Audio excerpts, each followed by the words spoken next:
What's up, Psychedelic Investors? My name's James, and you're watching The Psychedelic Investor, your number one news source for psychedelic stocks and everything MindMed. Today, we have a little bit of a sad episode for you today, and that is because I sold some of my MindMed shares. I know. Paper-handed. But don't worry, guys, the reason that I sold is not because I have lost any faith in the company or I think their stock price is going to tank or anything like that. I'll get into this more in the actual video, but the main reason I sold was just to be personally responsible with my money. I looked at how much I had in MindMed relative to my overall portfolio and thought that I had to lighten up my position in MindMed just a little bit. Again, we'll expand on that in the actual video, but I just wanted to make sure I was clear right off the bat that I wasn't selling because of any sort of negative catalyst or anything like that. So in this video, we're going to do a few things. First and foremost, we're going to talk about how much I sold and then how much I have left. And then we're going to get into the crux, the heart of the matter. Why did I sell in the first place? And then finally, we are going to move on to what I'm doing with the rest of my holdings in MindMed from here on out. So if you enjoy this episode, please let me know down in the comment section. I know I'm going to get a lot of hate from this. There's going to be a lot of people going like, "Oh my God, James, you told me to buy MindMed and now you're selling. You just lost a subscriber." Well, I mean, all I have to say to that is bye, Felicia. I know you'll be back. So yeah, if you guys enjoy this episode, let me know down in the comments. Let me know if you think I did the right thing or if you think I did the wrong thing.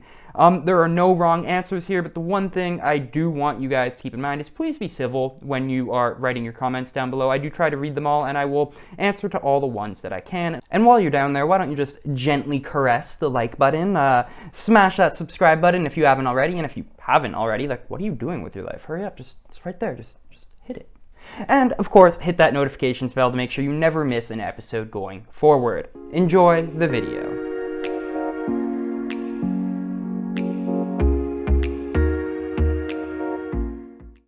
So a good place to start here is to discuss how much I sold and how much I have left. So at the beginning of last week, I had just under 5,000 shares. I think it was like 4,900. I'm forgetting the exact number right now.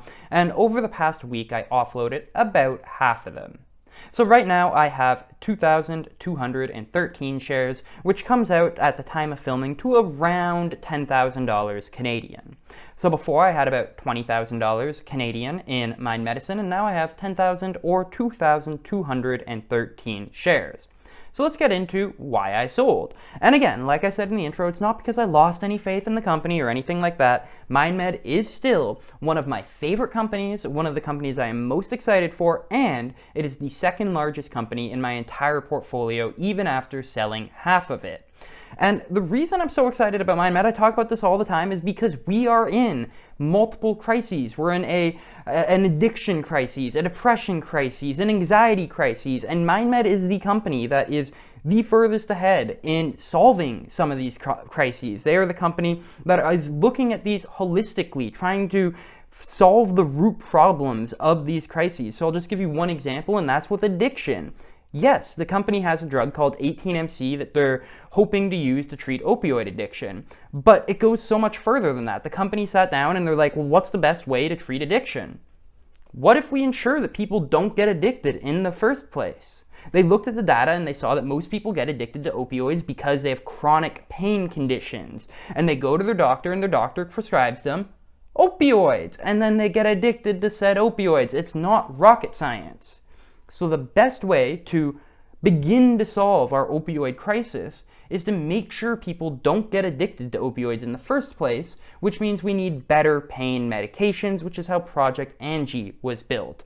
Project Angie hopes to treat pain with LSD, which is not addictive, so it will hopefully circumvent this entire crisis from the beginning. And the only reason I'm bringing this up is to just tell you guys that despite selling half of my stake in the company, I still love the company. I still think there is a greater than 50% chance that this company is going to A, change the world, and B, make their shareholders lots of money. So the purpose of this video is not to say that I lost faith in the company. But then if I am more bullish in the company than ever, why did I sell? And you know, guys, that's a very fair question. And in fact, there are 4 reasons for this sale. First and foremost is because I had to be financially responsible with my own money. That is one of the main themes of this channel. I'm always telling you guys, whatever you're investing in, be financially responsible. And if I was to turn around and not follow that advice myself because I want more views or whatever, then I would just be a hypocrite, and I don't want to be that. Before I sold, I had about 15% of my entire portfolio in MindMed. And yes, I love MindMed. Yes, I think that they have a great potential to make me lots of money and help the world going forward. I think in 5 to 10 years, their stock price is going to be much higher than it is currently. But you know what, guys? I can be wrong. I'm not a wizard. I don't have a crystal ball, although it would make this a lot easier if I did. I'm not a god. I'm not omnipresent. I can't tell the future, though it would make this a lot easier if I could. But I'm not at the end of the day, and I need to be responsible, and having 15% of my portfolio in a company that at the end of the day is still very speculative, is still uncertain, would just be irresponsible of me, which is why I decided that I had to take out half. Now, I've already made like 10x, more than 10x on this investment, so it would be foolish of me not to take a little bit out. This gets me to the second reason why I sold some MindMed stock, and that is because I want to diversify my psychedelic medicines portfolio. So at the current moment, my psychedelic medicines portfolio is almost entirely MindMed. Yes, I've got a little bit of Compass Pathways, but that's insignificant compared to MindMed. And I want to invest in other great companies that are doing really cool things in the sector. The Numinuses, the Field Trips, the Entheons, the Cybins, whatever have you. And I didn't want to expand my psychedelic medicines portfolio beyond 15% of my total portfolio because the entire sector is still very speculative. There are other sectors that I want to invest in. So the only way that I could expand my psychedelic medicines portfolio and keep that capped at 15% was by selling some of my MindMed. So the very first company that I am going to put some money into from the proceeds I got from selling half of my MindMed stake is, of course, Atai Life Sciences. And this is a company that is going public. It's IPOing this Friday in 2 days. So I'm extremely excited about this. And by the way, we'll have an episode coming out on Atai tomorrow. So that is a great reason to make sure you hit that notifications bell so you don't miss that episode. And yeah, Atai, they are probably tied with MindMed in the science department. They have lots of great clinical trials that they're doing, moving into phase 2 clinical trials. They have an amazing science team, and they have oodles and oodles of money. MindMed has a lot of money, but Atai puts them to shame. I think off the top of my head, if I can remember it correctly, they're planning on raising another $200 million on Friday, which is on top of the $200 million they already have. I'm definitely getting those numbers a little bit wrong, so forgive me there. But the point is they have so much money, and they are going to be one of the companies that is leading this race going forward over the next 5 to 10 years. Now, moving past Atai, I also want to diversify my risk within the psychedelic medicines landscape a little bit, which is why I am going to be putting a little bit of money into Psych, PSYK, or the Horizon Psychedelic Stock Index, which is an ETF.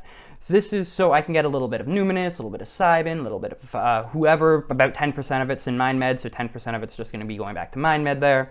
And this will just spread my risk, and hopefully the successes of the 1 or 2 companies 5 years from now will more than make up for the losses of the majority of companies. So that's what I want to do, and I know a lot of you are probably thinking, but James, you said in the past that you didn't like Horizon's ETF, and that's true. I still don't really. I would rather have an ETF focused on psychedelic medicines that's actively managed. Right now it's passively managed, the Horizons ETF, which means that they just choose their companies based on how large it is, how large the market cap is, and sometimes the market can be stupid. I would rather have an actively managed ETF where scientific experts are looking at all the different programs that the different companies are doing and then using their expertise deciding who's most likely to succeed. But we don't have that at the moment, so I got to make do with what I have. So I'm going to be putting a few $1,000s into the Psych ETF, the Horizon Psychedelic Stock ETF, and if a better ETF comes along down in the future, then I'll move out of that into the one I like more. So to recap, the 2 main reasons that I sold my half of my Mind Medicine stake was 1, to be financially responsible, and 2, to diversify my psychedelic medicines portfolio to Atai and Psych. The third one is a little bit different, and we're going to go off on a little tangent here, so excuse me in advance. I also want to buy myself a second Google stock. Now, I know this is really different from what I usually talk about, so I'll try to keep this brief. But to understand why I want to buy a Google stock, we have to look at my investing philosophy. And that is basically that I want to invest in the technologies that in 5 to 10 years, we're going to look back on and be like, gee, I wish I invested in this world-changing technology when it was in its infancy. And when we look at all the main technologies that are going to disrupt our lives over the next 5 to 10 years, Google's leading in all of them. Let's take artificial intelligence and deep learning, the biggest technological change that is on our horizon. Which company is the farthest advanced? Well, it's this tiny little company called DeepMind. And DeepMind, you may know them because they built something called AlphaGo, which beat all the world's best chess players. It beat all the world's best Go players. It can learn literally any game in existence and become the best player in the world. It also did something called protein folding, which I'm not going to get into, but suffice it to say is going to revolutionize medicine and personalize medicine going forward. Google is a medicines company in the future, and their DeepMind company is going to be on the forefront of this. Another technological change which is going to revolutionize our world? Quantum computing. And who's leading the Who's leading the quantum computing race?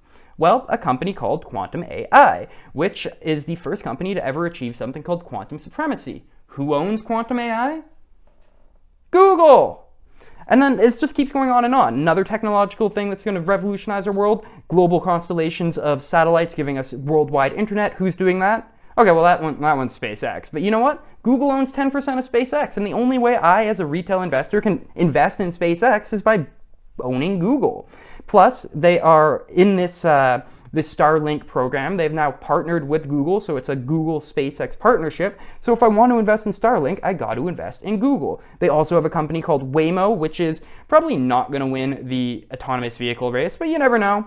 I think it's going to be Tesla, but they're a good third or fourth option. What I'm trying to say here, guys, is when you buy a Google stock today, you are buying basically what Google is right now. You are buying the information company. You are buying the search engine company. And for a high growth company that has a bright future just itself, not forgetting all these other companies, it's a very cheap company regardless. Yes, it's $2,400. That seems like a lot, but their PE ratio is like 30, which is very low for a tech company. And when you buy stock in Google, you're getting that, but then you're also essentially getting a free stock in DeepMind, you're getting a free stock in Quantum AI, you're getting a free stock in Starlink, you're getting a free stock in Waymo. So you'd be stupid not to buy Google, at least in my own personal opinion right now. The reason I'm bringing this up, guys, is because I actually want your opinion on something. I want to know if you would like to see me talk about some other stocks in my portfolio that I'm really excited about that aren't necessarily in the psychedelic medicines space. So Google is a prime example of a company I'm excited for, but then other industries I'm excited for that nobody's talking about on YouTube is vertical farming, some other stuff. So I want you guys to let me know down in the comment section whether you want to see, going forward, some commentary on some other stuff that I hold in my portfolio or companies I'm looking at, or if you would rather I just stick to psychedelic medicines. Either way, I'm going to follow your guys' lead, so whoever has more comments, I'm just going to follow what you guys say. So let me know down in the comments, should I cover Google, vertical farming, other companies, or should I just stick with psychedelic medicines?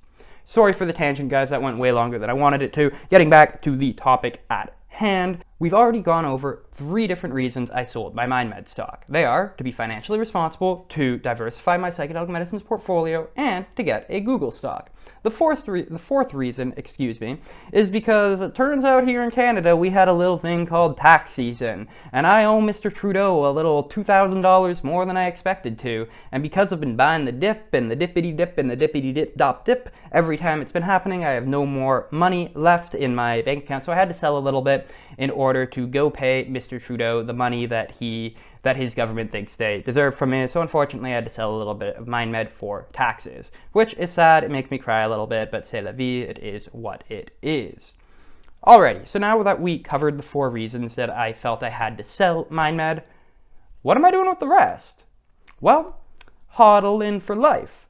Hodl in for life. Yeah, I'm just gonna hold it, basically. I've taken my profits, I've sold half of my stake, it made me cry a little bit, and now, come hell or high water, I'm probably just going to hold on to my last 2,213 shares, no matter what. There are 2 scenarios in which this could change. One would be if the stock price decided to become detached from reality and like 10x over based on nothing, based on no science or whatever, like say Elon Musk got a hold of MindMed and started tweeting about how he just bought MindMed, whatever, I would probably then feel compelled to sell a little bit because it would be spiking based on just hype and nothing real. So in that case, I would sell. I don't think that's going to happen. Another case would be if the science starts coming back negatively, like if all these phase 2 trials start coming back and it's like, hey, it turns out LSD doesn't work. And I'm going to GTFO like right away. But again, that's probably not going to happen. Almost all the science that's been done up until this point has been very positive, so I would expect that to continue going forward. So just to reiterate, guys, I did this. I sold half of my stake because I judged it to be in my own best financial interests. I am not a financial advisor. I'm not suggesting that you guys go and sell your MindMed. I love MindMed, but you guys need to do what you judge to be the most responsible thing with your own money. Please just be responsible with your money. That's it, guys. Let me know down in the comments 2 things. 1, if you think I made a good call or a bad call, and 2, if you'd like to see the Psychedelic Investor expand their coverage to a few more different industries, or if you'd rather just see us focus solely on psychedelic medicines. I really need your opinions, so let me know. I love you guys all. Don't forget to like and subscribe if you enjoyed this video. Smash that notifications bell. That was weird. I'm sorry. I'm never going to do that again. But this is James from the Psychedelic Investor. I love you all. I'll see you next time.